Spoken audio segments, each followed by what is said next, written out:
Ford CEO Jim Farley has delivered a resounding message to the unions, particularly the UAW, stating, "You screwed yourselves, you screwed the people you represent. American workers are in trouble."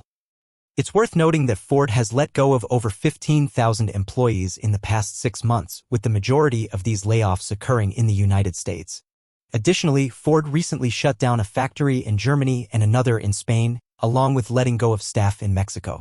The trend is clear: Ford is struggling with labor costs and sees automation as the inevitable solution.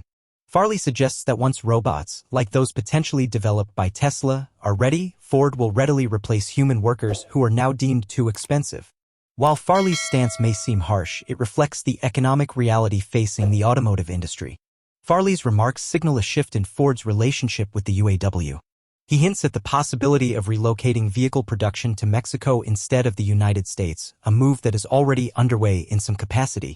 This change in strategy could have long-lasting implications, similar to what was witnessed in Australia when Ford and General Motors ceased manufacturing operations after union demands for higher pay. Speaking at the Wolfe Research Global Auto Conference, Farley emphasized the need to reassess Ford's manufacturing footprint and consider whether planned factories in the U.S. will proceed or if Ford will follow Tesla's lead in building facilities in Mexico. The recent strikes by the UAW have been a turning point for Ford, with Farley acknowledging that the company's reliance on the union has faltered. The strikes affected key Ford facilities, including those producing highly profitable vehicles like the Aviator, Explorer, Bronco, and F-Series trucks. This disruption serves as a reminder of the challenges facing traditional automakers in an increasingly competitive and evolving industry landscape. Ford's profits primarily stem from selling trucks and pickup trucks as opposed to cars. The company has ceased car production in locations like Spain and Germany, with the Ford Focus recently being discontinued.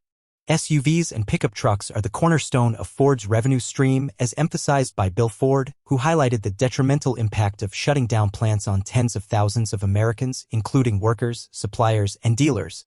The strikes, particularly infuriating for Ford, underscored their unique position as the only automaker to increase UAW jobs over the past 15 years. In contrast, rivals like Stellantis and General Motors didn't add any UAW jobs during this period. Ford felt unfairly targeted, especially considering its significant vehicle assembly presence in America and its resistance to offshoring jobs to Mexico. However, Ford is now contemplating a shift in production to Mexico, driven by factors such as lower labor costs and taxes, along with the absence of union obligations for Mexican employees. While this move may seem drastic, it could be essential for Ford's survival and financial viability, given the competitive landscape and economic realities of the automotive industry.